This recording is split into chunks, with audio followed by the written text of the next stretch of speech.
Hello! Today we are here to discuss Splendor Duel. Finally, I've only brought it like 5 times. You brought it several times and then taken it home with you, sadly.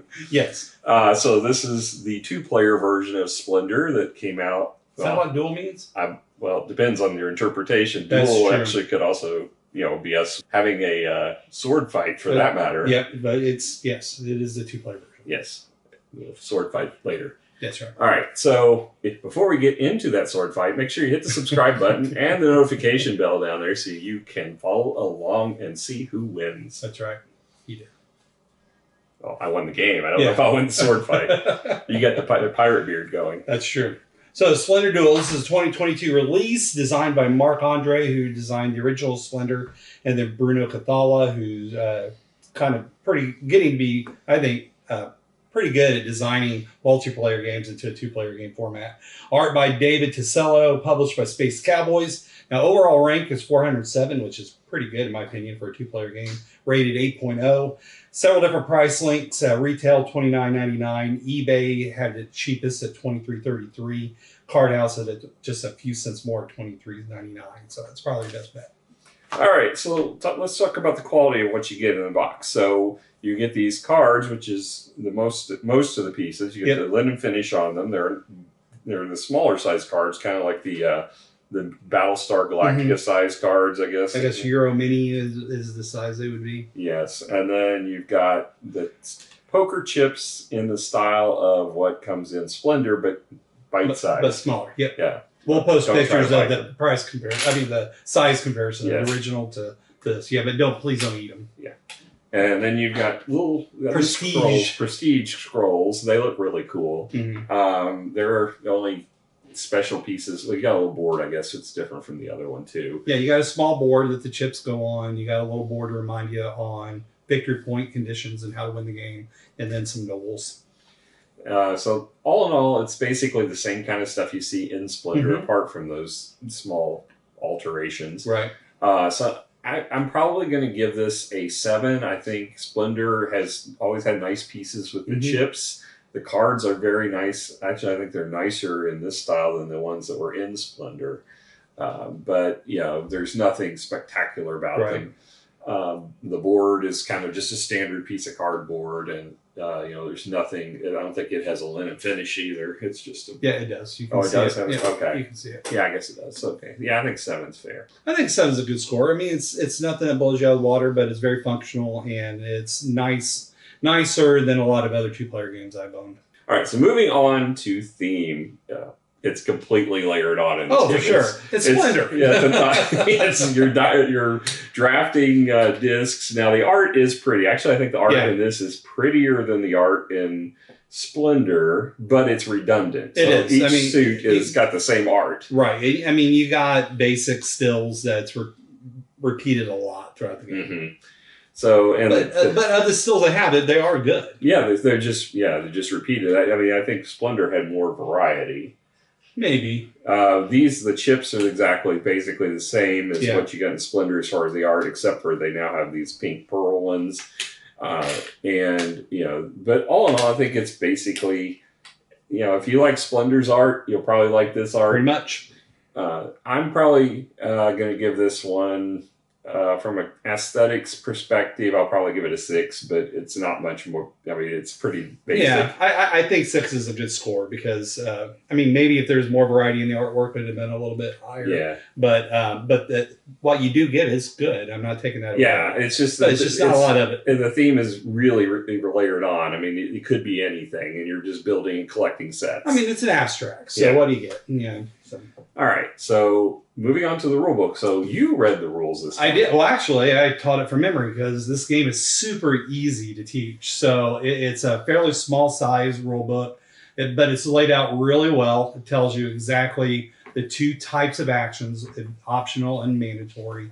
Lays that out really well. It's only, gameplay-wise, is only 7 pages. The rest of it just clarifies some specifics about card abilities, which we'll talk about in the playthrough. So I think they did, and they got a nice little at the end about the designers themselves, a little bit of intro, which is always good to kind of learn about the people who they make featured the games. themselves on poker chips. That's pretty cool. Yeah, it's pretty neat too. So I would say it's 7.5. It's a good functional rulebook. Okay. So moving on to gameplay. So to start the game out, the board would be filled with chips. We wouldn't have any cards in front of us at that point. Yeah, but this is laid out with 5 on the top.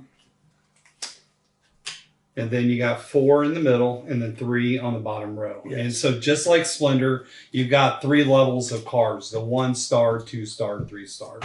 Progressively getting more expensive to buy to be able to purchase those cards. Right, and just like in Splendor, as you acquire cards, they're going to be used as discounts for future cards of that suit. So there's really no difference. If you've played Splendor, you've played right. The basics of this game are the same. So on your turn, you will choose to take either an action. If you have a free action. Well, first you have optional actions. Yes, so that's important to remember because you have 2 optional actions.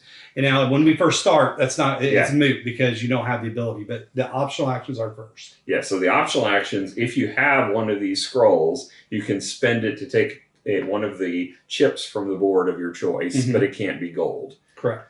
The other option is you can, if the board is empty or has few chips on it and you need it to have a chip that's not out there. Like maybe you're looking for one of those pearls. Yes, and there's only 2 in the game. Yeah. You can basically take the bag, mix them up, and put them back out in a spiral pattern on the board. There's arrows to tell you how to backfill it, and you backfill and then take your turn.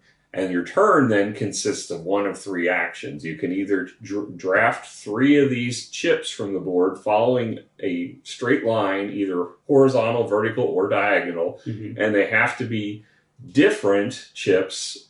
At least you can take, at least one of them has to be different, and it can't be gold. Now, if you take, you can take 3 of the same, but if you do, your opponent will get one of these scrolls as an advantage. Or if you draft 2 of the pearls in the same, your opponent gets a prestige token. All right, so that's the first action. Second action, this is very similar to Splendor, again, if you've played it, is you can choose to pay the chips or any card discounts that you have in a suit and apply it towards the cost of one of these cards. So in this case, this one's a green 2, red 2 to buy it, and it gives you a brown as a discount. So I can pay 2 green and 2 red chips, claim this card, put it into play, and now I have a permanent brown discount. The only difference is, in this case, the cards will have an icon on them as well. A lot of cases, not all of them. Yeah. But this one actually lets you take a chip from the board that is of the color of the card, which is brown. So I could take a free brown chip from the board as a bonus for playing this. There's ones that give you free action where you can basically take your turn again. There's ones that let you steal chips from the other players. So Brady did a lot. I only did it a couple times. You did it till right back. I did it once. You did it a bunch. Basically, you did it twice to me. Don't you?